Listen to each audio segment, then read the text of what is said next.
পৃথিবীর ব্যাসার্ধ হচ্ছে কতটুকু? পৃথিবীর ব্যাসার্ধ হচ্ছে এত কিলোমিটার, সো দ্যাট ইজ আর এর মান। টেকনাফ এবং তেতুলিয়া অবস্থান পৃথিবীর কেন্দ্রে কত ডিগ্রি কোণ তৈরি করে? সেটা হচ্ছে এত ডিগ্রি কোণ তৈরি করে। এটা হচ্ছে একটি থিটার ভ্যালু, এবং এই থিটাটাকে অবশ্যই রেডিয়ান এককে আমাকে নিয়ে আসতে হবে, যদিও সেটা এখন বর্তমানে ডিগ্রি মোডে রয়েছে। এখন টেকনাফ থেকে তেতুলিয়ার দূরত্ব অর্থাৎ চাপের মানটা আমাকে বের করতে হবে, যেটাকে এস দিয়ে প্রকাশ করা হয়। যদিও এটা একটা চাপ, তবে কোণের পরিমাণ ছোট হওয়ার কারণে এটা এখানে দূরত্ব অর্থে ব্যবহৃত হবে। সো আমি এখানে লিখলাম, এখানে পৃথিবীর ব্যাসার্ধ, জাস্ট দেখো, পৃথিবীর ব্যাসার্ধকে আর দিয়ে প্রকাশ করা হয় ৬,৪৪০ কিলোমিটার। That's it. এরপর রয়েছে কেন্দ্র উৎপন্ন কোণ থিটা। কেন্দ্রে উৎপন্ন কোণ থিটা সমান, এটা হচ্ছে 10 degree 6 minute 3 second. 10 degree 6 minute 3 second. So first of all আমরা একটা কাজ করব, এই 3 সেকেন্ডকে 60 দিয়ে ভাগ করে দেন আমরা এটাকে সেকেন্ড থেকে মিনিটে নিয়ে আসলাম, কারণ এটাকে অবশ্যই রেডিয়ান এককে নিয়ে আসতে হবে। সেজন্য এই 3 কে যদি আমি 60 দিয়ে ভাগ করি তখন আনসার আসে 0.05।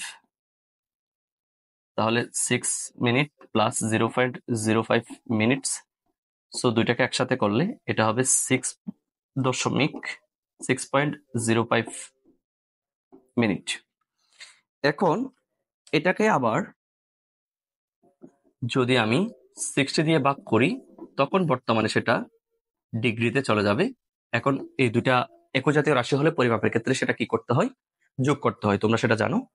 সো এখন আমরা এই মানটাকে যদি 60 দিয়ে ভাগ করি তখন আমাদের রেজাল্ট আসবে, স্যার এটা 10 ডিগ্রি প্লাস এটা হচ্ছে 1.008 ডিগ্রি। সো আমি এই পাশে লিখছি, এই দুটাকে একসাথে করলে 10 পয়েন্ট, না সরি, এটাকে 60 দিয়ে ভাগ করার পরে হচ্ছে একটু ওয়েট, এটা 0 হবে, একটু মিস্টেক হয়েছে, এটা 0 হবে। তাহলে সেই হিসেবে 0.1008। তাহলে আমার এখানে একটু মিস্টেক হয়েছে, 0.1, এটা হবে 0.1। তাহলে সেক্ষেত্রে এটা 10.1008 ডিগ্রি। এবার এই 10.1008 এটাকে যখন আমরা π/180 দিয়ে গুণ করব তখন সেটা রেডিয়ান মোডে চলে যাবে। সো এখন আমার রেডিয়ানটা অ্যাক্টিভ হয়ে গেল। এই হলো বিষয়।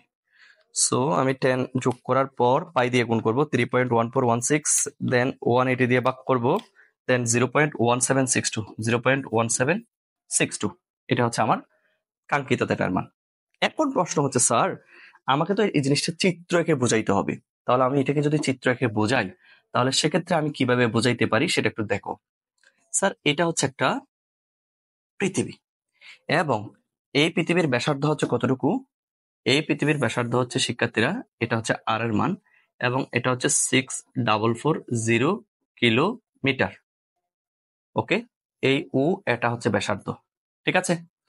এবং এখানে আরেকটাই আছে, সেটা হচ্ছে কি, এটা হচ্ছে টেকনাফ, আর এখানে আরেকটা হচ্ছে বি, যেটা হচ্ছে তেতুলিয়া। তাহলে এই যে টেকনাফ এ আর এই যে তেতুলিয়া, এদের মধ্যখানে যে একটা চাপ উৎপন্ন হয়েছে, এই চাপটা আসলে এখন দূরত্ব অর্থে ব্যবহৃত হবে। কেন? স্যার এখানে আমাদের কেন্দ্রে উৎপন্ন কোণ যে একটা থিটা রয়েছে, এই থিটা কোণের মান এত পরিমাণ ছোট যে এখানে যে একটা কোণ রয়েছে, তোমরা দেখতে পাচ্ছ এই যে কোণ, এই কোণের মান থিটা এত পরিমাণ ছোট যে যেটা এখানে, যেটার জন্য এ থেকে বি চাপটা মূলত এ থেকে বি এর দূরত্ব নির্দেশ করে। আমাকে সেই লেখাটা এখানে লিখতে হবে। লিখবো, যেহেতু পৃথিবীর ব্যাসার্ধ অনেক বড়, পৃথিবীর ব্যাসার্ধ অনেক বড়, সে তুলনায় কেন্দ্রে উৎপন্ন কোণ থিটা অনেক ক্ষুদ্র,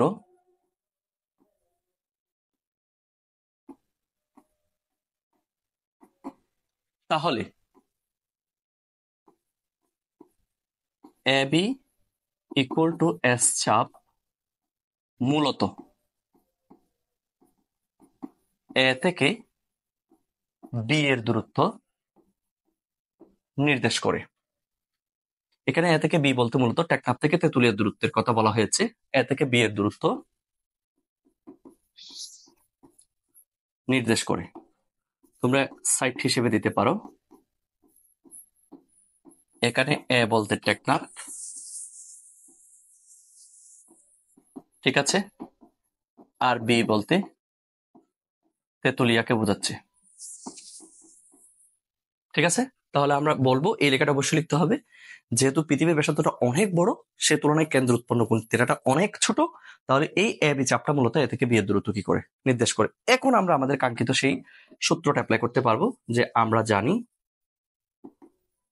জানি S equals to R theta, then R এর মান হচ্ছে 6440 কিলোমিটার, দেন থেটার মান হচ্ছে 0.1762, 0.1762, দেন কত কিলোমিটার, এটা হচ্ছে আমার আনসার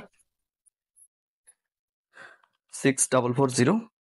তাহলে আমার আনসার হচ্ছে 1135.3282। এটা হচ্ছে নিম্ন আনসার।